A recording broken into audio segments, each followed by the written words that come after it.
Coming from a big scale business, everything, including getting your name out there, advertising, things like that, all done by professional department. And suddenly when you're a small business, you're one-stop shop. Welcome back to the Business Behind Your Business podcast, where we have the conversations to help your business grow and thrive. And look, we love to bring those conversations to you, where we share our experience, our tips, our case studies, and lots more to help you run a great business. I'm your host, Paul Sweeney, and today I'm being joined by Wendy Minne. And look, Wendy's here because we've received a lot of requests from our listeners to hear more stories from other business owners about how they've made that transition from being an employee to starting and running their own business. We're really happy to have Wendy on board today. So, Wendy, welcome to the show. Thank you, Paul. Thank you. It's great to have you here. And look, Wendy, you run a company called Nova Mentis, which is business change and leadership coaching. But prior to that, you spent a very long time working for a multinational company, Schneider Electric, in various roles, including general manager, executive general manager, vice presidents, heading a lot of different high-level roles with a lot of people reporting to. During that time, you would have learned a lot during those different roles and who you were working with and different areas, but you would have gone through a lot of change in the way the business structures and operates in 18 years. Has that sort of helped with you identifying what you wanted to do with your business? It has to a degree, because every time you face change, it's really to sit down and look at what you're looking to change, what outcome you want especially, and then to build the plan. But without knowing the outcome and where you want to end up, change often doesn't succeed. It did help me in stepping out into building my own business, but the two worlds are very, very different. And so while it helped me think of what was coming and how to work my way through it, my previous experience really was not that helpful in the new world, just because of it was such a change. Right. I see. You've worked in a lot of leadership roles and probably with some quite strong teams behind you and resources there. And you moved into running your own business. Now, your business is business change and leadership coaching. Now, let's just clarify, when we say you're doing coaching, you're coaching individuals as opposed to business coaching, which we hear a lot about. But you want to tell us a bit more about what you do with your personal coaching? Yeah, so most of it is coaching individuals who are in business.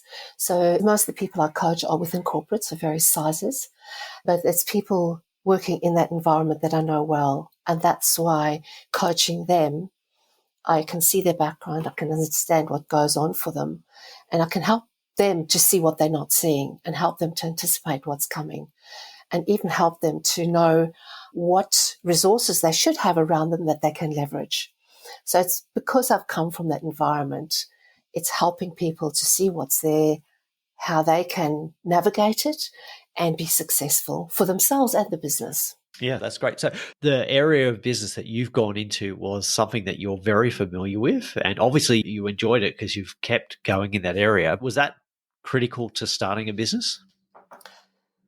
I had various thoughts when I was thinking of doing something, and various inputs from different people, including my husband. But I felt that to continue my journey, for want of a better word, was the best way forward for me, rather than stop and go into a totally foreign area. Going into small business is change enough, but going into a small business in an area I don't know, for me it was, well, I'm not setting myself up for success here. There's just too much that's different. So at least having some connection to where I came from and some skills I could put to use straight away, it has made it easier. Right. Okay. So that's good, because you've gone into something where you haven't had to learn a new skill at the same time as learning how to run a business. Yeah, I did have to actually go and train as a coach and learn that skill, hone that skill. But the people I coach understand their environment. It's not a foreign environment for me. It's very familiar. Right. Okay. So even though you were skilled in that area, you've had a lot of experience, but to be able to formally train others, you needed to go through a certification process? Absolutely. The difference between leading and coaching is leading, very often you are directing people, you are trying to get them to follow what you want. Coaching is the flip side. In coaching, you're using questions and inquiry to help people find their way through. So the difference between coaching and mentoring, for example, is a mentor tells. A mentor will explain how the business world works. Coaching, you're encouraging the person to discover for themselves what's around them, what resources they could leverage. And it's really a process of helping them help themselves through your questioning. The business background really helps me because I know what should be around them and I can just gently probe and see what's there. How did you get the idea, or what prompted you to actually leave the corporate environment and start a business? What was the driving force behind that? With the corporate environment, I was at a point where the next role was offshore and I just was not willing to do that. It meant leaving my daughter on her own and taking my husband away from his job. And I just said, well, I'm of an age where really I could and should be considering stepping out. However, I was not at a point where I was ready to do nothing. I was thinking around and actually spoke to my coach when I was thinking of making this change. And it was my coach who first suggested and said, you should think of going coaching. Because with the background and the experience and also having an idea of what coaching was all about, because I used coaches during my career. And that's where the suggestion came from. And it just went from then. I actually went and got the first certification and started looking for people to coach and get going. Yeah. So you had to go through that certification process first. So there would have been a time period where you've come out of that role, all those roles that you then had to do that certification process before you could start earning income? The certification, unfortunately with coaching, the certification is not essential. A lot of people go and coach without certification. The reason I went down the certification path is I wanted to do it correctly and make sure I was really coaching and not moving to blending into mentoring or telling. The other thing is for professional indemnity, because as a professional coach, I take indemnity insurance. And I just wanted to set myself up for success and also to make sure that whatever I did with the clients are setting them up for success. So with the professional indemnity, I'm also a member of the International Coaching Federation, which is a professional body, global. And if people have an issue with anything I've done, they can actually go back to their professional body. They have a very strong ethics. With coaching, one of the strongest ethics is confidentiality. That's what's in the conversation stays there. For the people you're coaching, no problem for them to talk, but as a coach, it's a very, very confidential conversation that stays with you. So with all that, certification is, I guess to say, to a degree voluntary. A lot of people coach without it. And there's actually levels of certification, and I have continued to do that. Being part of the federation as well, you have to keep upgrading. There's regular upgrades as well. So it just brings that professionalism, which I prefer, and allows me to present as a professional coach. So one of the things we encourage our listeners to do is to make sure that they know the person they're dealing with, and they know that the person they're dealing with has the relevant experience and has the qualifications to be able to deliver the service that they're getting from them. Unfortunately, we see too many coaches out there that have not had any training and have unfortunately given bad advice, but also don't have the insurance or the backing of those professional bodies behind them. So a lot of business owners have unfortunately been burnt in the past with that. But is there an awareness, do you think, of people, your clients, the difference between a certified and a not certified coach?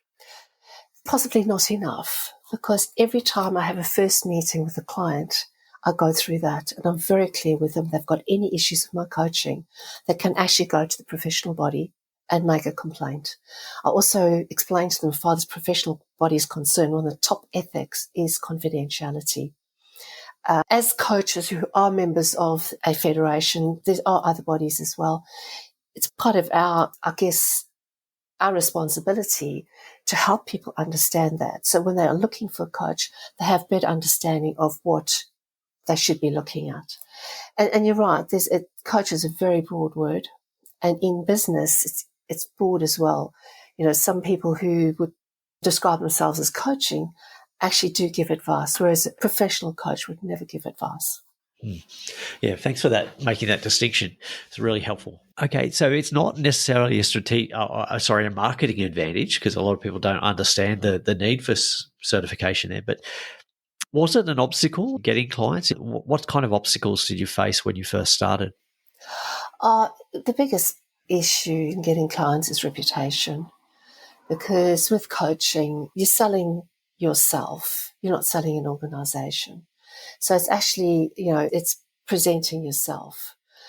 Initially, I thought, to go directly to people and to organizations, but I've actually joined up with some coaching companies, because it is a lot easier with these larger organizations where they're attracting corporates. And it's really hit the sweet spot for me, because these larger coaching organizations have relationships with big corporates. And then within them, you put your profile up. And the clients that come through actually select you. And that's where it becomes a personal relationship again. A client who's looking from one of the corporates, looking for a coach, goes through all your portfolios and they select you, and normally have a introductory meeting to check they're comfortable with you in that organization. And even just as a standalone coach, that's always so important, just to have that first meet and greet, get to know the client, and make absolutely sure they're very comfortable with you and they're very comfortable to work with you. That relationship is key. So a couple of points you mentioned there. The first one was, how do you actually reach out to your potential customers, and how do you make yourself known? And I think you've really hit on it there, is that as an individual, you can only approach so many different organizations, and there's a lot of cold calling that's possibly involved. And the number of cold called emails I get per day, they don't get a lot of my time and attention. But when the customer is knowing that they need the service or the product and they know where to go to look, if that connects you quickly, then that's certainly a strategic advantage. The other thing you mentioned there is that first meeting where you're making sure that the customer is comfortable to work with you. But I think also in that meeting, you're making sure that you want to work with that, or you can work with that customer. Absolutely. Absolutely. I don't put it that bluntly, but it is a check-in to see if I feel that we can work together. Yeah. I will say that it's very, very seldom that I feel it's going to be difficult to work with someone. And it is my job as coach to actually help them understand what they need to bring and help them to do that. But yeah, that check of the relationship that you can build is very, very important for the coaching process. Otherwise, it's going to be very hard on the coach, and the person you're coaching might not be happy with the results at the end. Yeah. So there's that safeguard there. So I think really in your particular industry, the person looking probably a lot more aware of what the needs are, maybe compared to some other startup businesses. But I think one of the key things here is that you are making the decision about what clients to work with. And we see a lot of startup businesses where they just take any kind of client without having that scrutiny about whether they can work with this person and deliver the service, or whether they actually are comfortable dealing with them. So I think that's a good thing, to be able to vet your clients up front and make sure that they are the right type of person to work with. We see so many businesses start working for the wrong kind, and then all of a sudden there's a disaster later on because they're not profitable, or they have issues with them, or there's that conflict there. So very important to work with the right type of client. Yes, absolutely. And, for me, also from a professional point of view, that they're absolutely clear what they're getting. That's great. So, Wendy, you mentioned a very big difference between working in corporate and then starting your own business. What were some of the other differences that struck you when you first started? I actually smile when I think back on it, because you're a total newbie.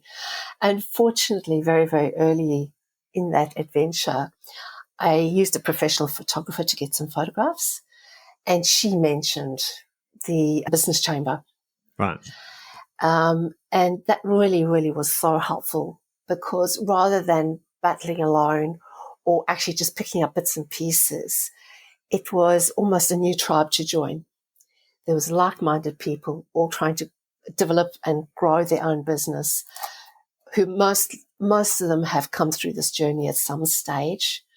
And for me, it was really, really helpful just being amongst like-minded people, even though the businesses that were delivering were very different. The common theme was small business trying to grow. And there was a lot of support. I had so many conversations with people. People shared openly. And equally, you know, being part of that, you give support back when you see someone coming through that journey as well. But I would actually absolutely recommend to anyone starting in a business, especially if they're not in their own field or not worked in small business before, getting that support. It's invaluable. Mm. So the local business chambers are a great source of help there. Absolutely. What were some of the things that you really got help with that were outside your, I guess, your area of expertise that you probably came across for the first time running a business? Coming from a big scale business, everything, including getting your name out there, advertising, things like that, were all done by a professional department. And suddenly when you're a small business, you're one-stop shop. How much money do you invest in different things? How much money do you invest in advertising? Do you invest in advertising? Do you need a web page? And if you do build one, what's important on it? Because you're not a big business with a big brand anymore. You're the person. You're the business. You're the face of the business. And so many of those questions where, you know, it's how much do you invest? Where do you invest it? How do you get the best bang for your buck? And where do you put your effort? And where will you not get results from it? Being part of the business chamber and talking to different people, hearing their experience, it might have been experienced in a different field, but you can really glean from that where you're best able to make your way quickly. And people in such an organization, because you're a member of it, they're very generous with their sharing. And you tend to learn very fast in that environment rather than trying to discover it by Google and working your way through it. Having the opportunity to have some of those quick conversations that happen so often, it's really helpful. Yeah. So when you started, did you have any goals about how long it would take you to start earning the level of revenue that you needed or your target revenue for the business? Vague ones, but not definite. I knew it was going to take some time. My motivation was also not so much how much I earned. My motivation was to keep engaged, to enjoy doing what I was doing. You know, if I didn't enjoy doing it, I might as well go work for another corporate. So I was trying to actually find my own way, prove to myself I could get a small business up and going and to feel very engaged with what I was doing. Mm. And did it take as long as you thought, or are we talking 1 year, 3 years, 5 years? But to get to a level where I could live on the income, probably 3 years. I didn't feel that pressure though, because I had the advantage of having retired. So I didn't feel that pressure. But I absolutely can understand how people go into small business who do need income straight away. You know, it's really tough, especially when you've stepped into a different world. So I really have a lot of empathy for people and admiration for people who step off that cliff. Yeah. It's not easy. Yeah. So what kind of advice would you give to somebody that was thinking of starting their own business, having gone through the experiences you've been through? I would suggest to them that they really need to know the area they're heading into, if it's different to what they've done before. If they've been in that area before, the transition is probably not so bad. But if you're going to a different area like I did, know where you're going, know what's possible there, know what's available there. I'd also suggest that, you know, you sort your finances before, because if you know how long it's got to be before you actually earn, you can measure yourself as you go. Whereas if you just you're not clear on that, I can imagine the pressure would be intolerable of just can't find the customers, just can't get them to sign up. It's hard. And the more stressed you are, the more frantic you are, probably it's the harder to find clients because they can sense it. They can sense that desperation. I've been in a fortunate position of not being in a position where I feel I'm overselling to anyone. But if you setting up, you know your parameters, you know what you're prepared to risk, you know how long it's going to take you, and you're working within that, hopefully it takes pressure off. But just plan it. That's all I can say. Plan it carefully. Yeah. Thanks for that. That's really helpful. Was there any kind of resource or useful piece of information, maybe a book or something that helped in that process? Or I know you mentioned the business chamber before, that was quite helpful in running past ideas and getting feedback from other people and getting support. Was there anything else that really helped get you across the line? I think you mentioned talking to your business coach, or not so much your business coach, but the person that coached you beforehand. Yeah, I think if you can connect with some of the people in the industry who are entering, for example, when I first started doing coach training, I networked very hard with other people training and coaching. And we actually at a point formed a group of us, and we were meeting on a regular basis to share how we're going, where we're feeling challenged. That was really helpful. So that was like-minded people from a delivery point of view. And to this day, I'm good friends with one of the people I met at that point. So recognizing I was changing tribes, I did reach out in the coaching industry and meet and keep contact with and share with people delivering the same product, for want of a better word. And that was very, very helpful because there was, again, trust and open sharing and what works, what doesn't work, how to take the next steps, recommendations. Yeah, it was really helpful. When I talk it through with you, it was almost by default that I immersed myself in the skill that I was going into, and then equally with the business chamber. And between those two, not only was it helpful, but I felt very supported and I didn't feel alone. Oh, good. Because I think some of the feedback I get from business owners is that it is a very lonely role running a business, and without that support, it can feel like the weight of everything is on your shoulders. So, yeah, it's great to hear that you did get that support. You did have that network, and you mentioned you did a bit of that networking before you actually started the business. Yeah, I did. When I was doing the coach training, that's where it started. The coach training I did was done in 3 parts, and it was especially the third, the highest level, that the contacts really, those are the people serious about it. And there was a lot of conversations between us. We used to meet once a month at a point, just talking, sharing. It was pre-COVID, so we used to meet face to face. There was really a lot of trust and open sharing in that group. It was amazing. And I was surprised how easy it was to get the group together. It's just by sticking up my hand and saying, hey, how about we keep connected? I'll take responsibility for running the meetings, either finding facilities to do it or on WebEx. And, we kept going for some years. So sometimes it's not what do I need, it's what can I bring to get what I need. Yeah. Yeah, great.